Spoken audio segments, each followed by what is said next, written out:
I prefer liberty with danger than peace with slavery.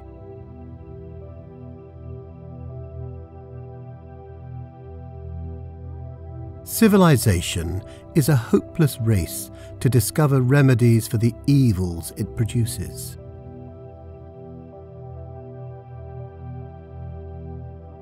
Every man having been born free and master of himself, no one else may under any pretext whatever subject him without his consent. To assert that the son of a slave is born a slave is to assert that he was not born a man.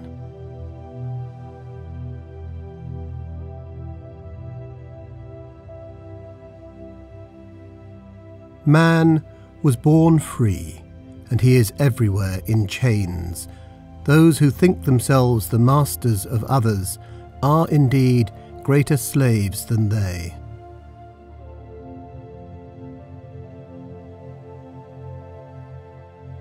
It is too difficult to think nobly when one thinks only of earning a living.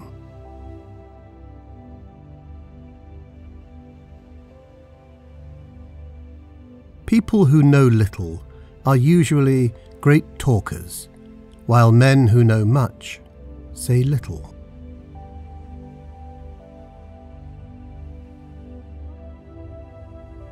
In truth, laws are always useful to those with possessions and harmful to those who have nothing, from which it follows that the social state is advantageous to men only when all possess something and none has too much.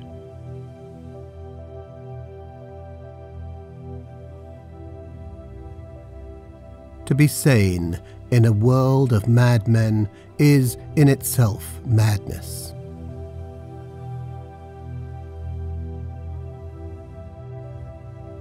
All my misfortunes come of having thought too well of my fellows. Everything is good as it comes from the hands of the Maker of the world, but degenerates once it gets into the hands of man.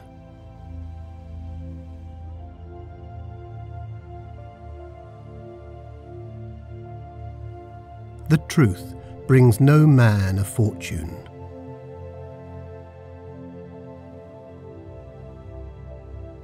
To live is not to breathe, but to act. It is to make use of our organs, our senses, our faculties, of all the parts of ourselves which give us the sentiment of our existence.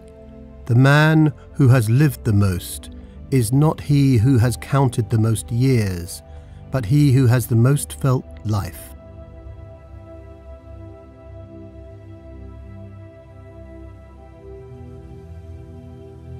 He who pretends to look on death without fear lies. All men are afraid of dying. This is the great law of sentient beings, without which the entire human species would soon be destroyed.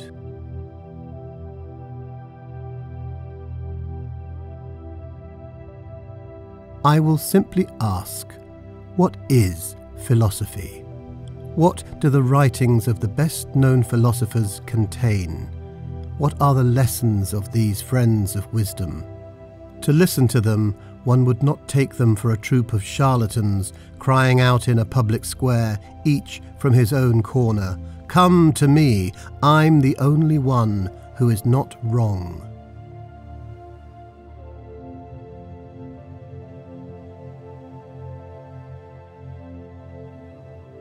I have never thought, for my part, that man's freedom consists in his being able to do whatever he wills, but that he should not, by any human power, be forced to do what is against his will.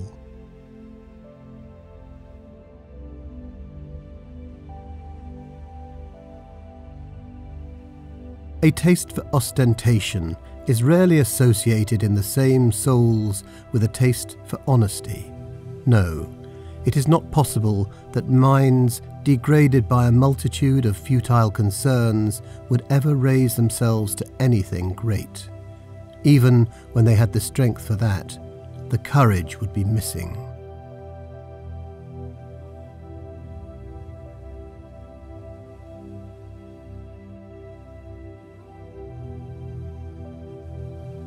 The imagination, which causes so many ravages among us, never speaks to the heart of savages.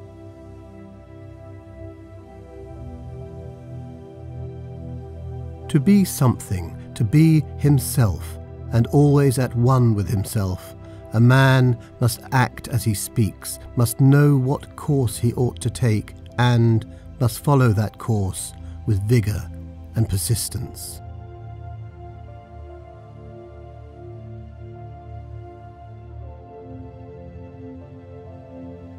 When innocent and virtuous men liked to have gods as witness of their actions, they lived with them in the same huts. But having soon become evil, they grew weary of these inconvenient spectators and relegated them to magnificent temples.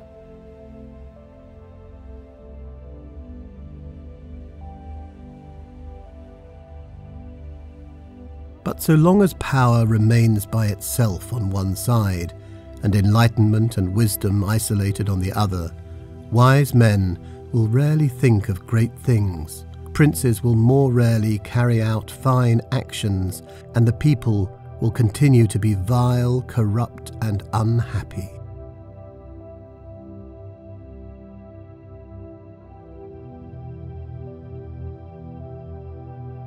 Whoever is endowed with a power superior to mankind should be also above the weakness of humanity, without which that excess of strength would, in effect, only sink him below the most feeble, or what he would actually have been had he remained their equal.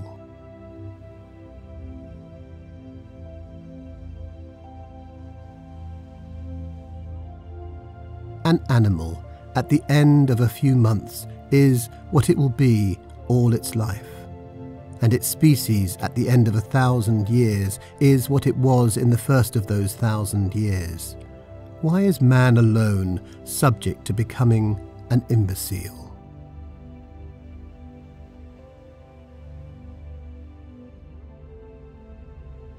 Liberty is like rich food and strong wine. The strong natures accustomed to them thrive and grow even stronger on them, but they deplete, inebriate, and destroy the weak.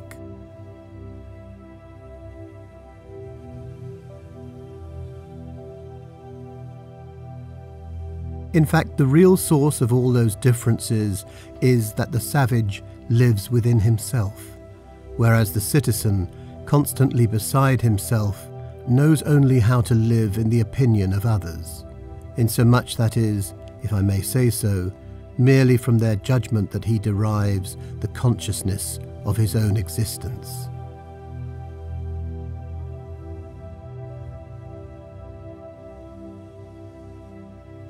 Nature made me happy and good, and if I am otherwise, it is society's fault.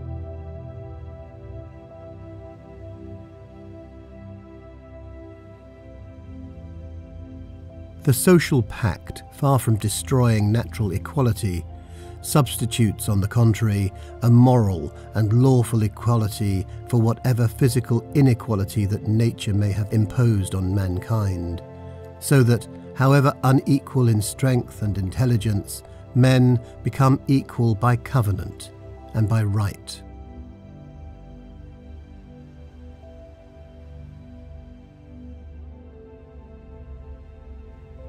There is no real advance in human reason, for what we gain in one direction we lose in another, for all minds start from the same point, and as the time spent in learning what others have thought is so much time lost in learning to think for ourselves, we have more acquired knowledge and less vigour of mind. Our minds, like our arms, are accustomed to use tools for everything, and to do nothing for themselves.